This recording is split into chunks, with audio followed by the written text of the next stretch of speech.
And we're live. All right, welcome to 5 Minute Friday, everybody. I'm Neil. I'm the Calgary lead, and I'm co-leading the Clean Tech Summit this winter with my good friend Jade Alberts. And a quick reminder about that: we have 3 finales coming up in just a few weeks on March 23rd.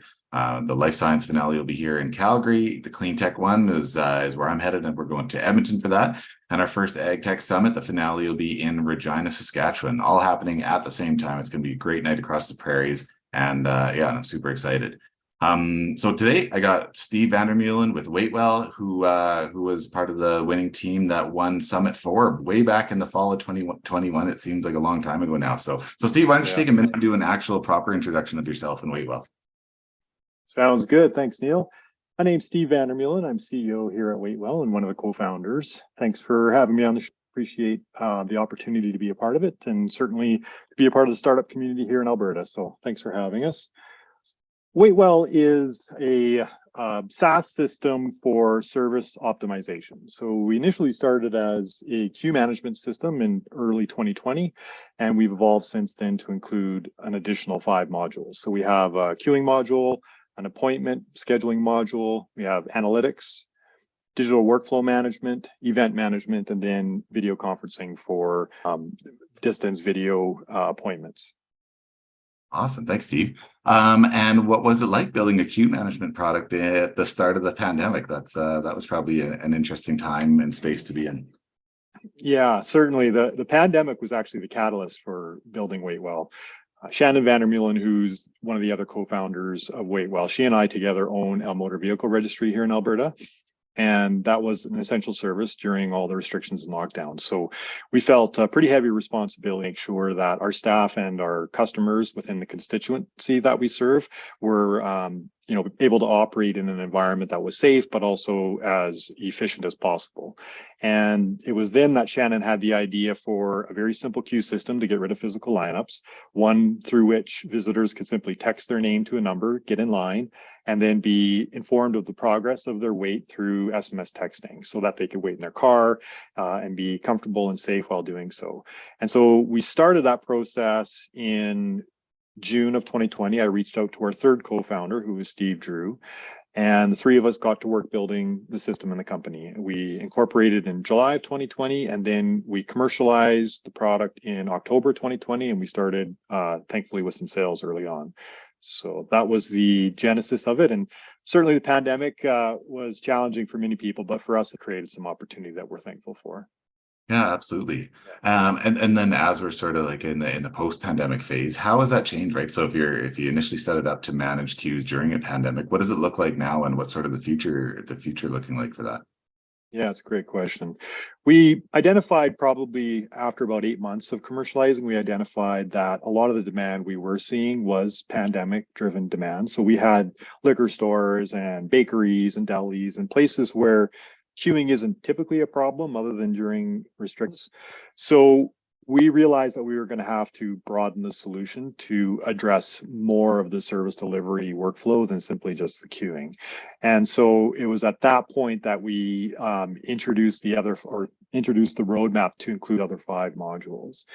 And so now the system is actually an enterprise-based system for digitizing and digitally transforming the entire service operations in many large enterprise organizations like post-secondary, higher education institutions, public service areas, police offices, things like that. That's awesome. And do you want to tell us a little bit about some of the traction and some of the customers that WaitWell's been working with over the last while? Because I know there's been lots of cool announcements I've been really excited to see. Yeah, last year we started we took the first year to just iron out the business model and the value proposition. When we started our second year, that's when we began executing our roadmap vision. But when we started this fiscal year, we're really focused on the United States and growing and expanding into the US markets. And so in the last week, we've signed on over $100,000 in ARR with companies like the University of Texas, University at Buffalo, St. Petersburg College, many private healthcare clinics, a lot of hospitality venues where there's like family entertainment centers and things of that nature. And so the US has really opened up for us, and it's become a very lucrative and an opportunity for us to really expand into new markets as well. So I think the biggest transition for us has been pivoting from this, this company that sold a single product for queue management at $139 a month subscription, pivoting towards larger enterprise deals where we now do only annual subscriptions, anywhere from $50,000 to $100,000 a year. So we've really pivoted from just being a product to being a highly configurable enterprise system in that amount of time. That's awesome. And is that the focus for the next sort of 6 to 12 months, is the geographic expansion, or do you have some like product expansion changes that you're working on as well? Yeah, the 6 months is, it's just a really exciting time for us in many ways. The first is that like when we started WaitWell, we had a goal that we would double revenue every year for the first 5 years. 6 months from now will be the end of our third fiscal year, and we're on pace to do just that. More importantly, we've had such strong growth in the last 3 months that we've set a stretch target of hitting 1 million in ARR by the end of this fiscal year, and we're pretty confident we're going to achieve that. So that's really enabled us to expand what we're doing in 2 primary ways, and that's going to be the focus for the next 6 months. The first is we have 2 new modules in our product development roadmap. One is to do payments through the system. So we have many customers who are saying to us that if they could do payments during the queuing process while people are waiting, that frees both the customer but also their staff from not having to consume that time during the actual service delivery. And so by doing it sooner, they build more capacity, their visitors are using their wait time more productively, and everybody wins in that scenario. And for the business, we're going to be getting a whole new stream of revenue by being able to charge a service transaction for each dollar that's spent through the system. And based on the fact that we had over 7.5 million users on WaitWell, we see that as a pretty lucrative opportunity for the business. But the second thing we're really focused on is expanding into new vertical markets. So we've had great success in higher education and in public services, and we're looking to build on that success with the vertical markets of private healthcare and hospitality in these. So it's really about building our go-to-market strategies out and starting that execution process with them. Absolutely. Well, that's super exciting. I love getting updates like this. Yeah. And then to circle back to like the community piece, which is sort of how WaitWell and TNT met. So why are you building your startup here in Alberta? What like how do you feel about the ecosystem and how it relates to WaitWell? Mm-hmm. Well, first of all, Alberta's home for us. Shannon and I were born and raised here. We've raised our family here. It's been an amazing place to grow and raise a family. And we've just gotten to know the community, both in startup land, but also in general. And we just really find this place to be an ideal setting. We also feel a responsibility to give back and to help make sure that the province is a region that can be one in which our children and future generations can flourish. And it's been great to us, so we want to do our part to make it great for others as well. I mean, like many, I'm sure, we have concerns with the state of politics in Canada, but here in Alberta, we think things are currently on the right path. It's filled with all the right people from a talent perspective, from an ecosystem perspective, and we just couldn't imagine doing it anywhere else at this point.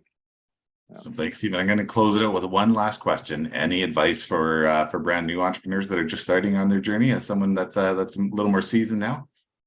Yeah, so don't be afraid to fail. Firstly, I mean, this is the 5th venture together as founders, and they haven't all gone as we would have liked, but you keep at it and you adapt and you learn it each time, and that's just a part of the journey. But I think the 2 most sort of concrete pieces of advice I would give is, first, try writing the press release first. Before you get too far into it, try writing that press release, because that process of externalizing what you envision to be your value proposition, your solution, your go-to-market, the process of externalizing that in writing is really going to force you to make some hard decisions around the who, the what, and the why. And using a press release format is going to actually require you to distill that into its simplest form. You read that press release back to yourself out loud and it fuels your passion, and I think you're ready to go. And if not, keep at it until it does. And that rigor is certainly going to give you the focus you need to deal with some of the challenges you'll certainly face. And then the second thing I would say from an advice perspective is, don't hesitate to use your equity to bring on a strong group of founders. Don't try to do it alone if you can help, because if you can bring and build a group of founders that together through bootstrapping, just using time and bootstrapping, being able to build the foundation of your product, the foundation of your company, if you can do that without having to invest capital, then once you're ready to commercialize and perhaps look at some angel and seed investments, you're going to be able to use that capital for sales and marketing. And that's going to make a pretty compelling investment opportunity compared to others who are going to have to use that capital even just to get to that point. So really think of your early equity as the currency you have to kind of get things going using bootstrap approaches. So yeah, I think those are I guess that's 3 pieces of advice. Don't be afraid to fail. Write your press release early, and don't be hesitant to use equity to bring founders into the equation early on. Awesome. Great advice, Steve. Well, thanks for joining us here today. I know you got a lot of stuff going on as usual. So with that, we're just going to close it out here, and I look forward to catching up again soon. Thanks, Neil. Thanks for having me. Yeah, likewise. Take care.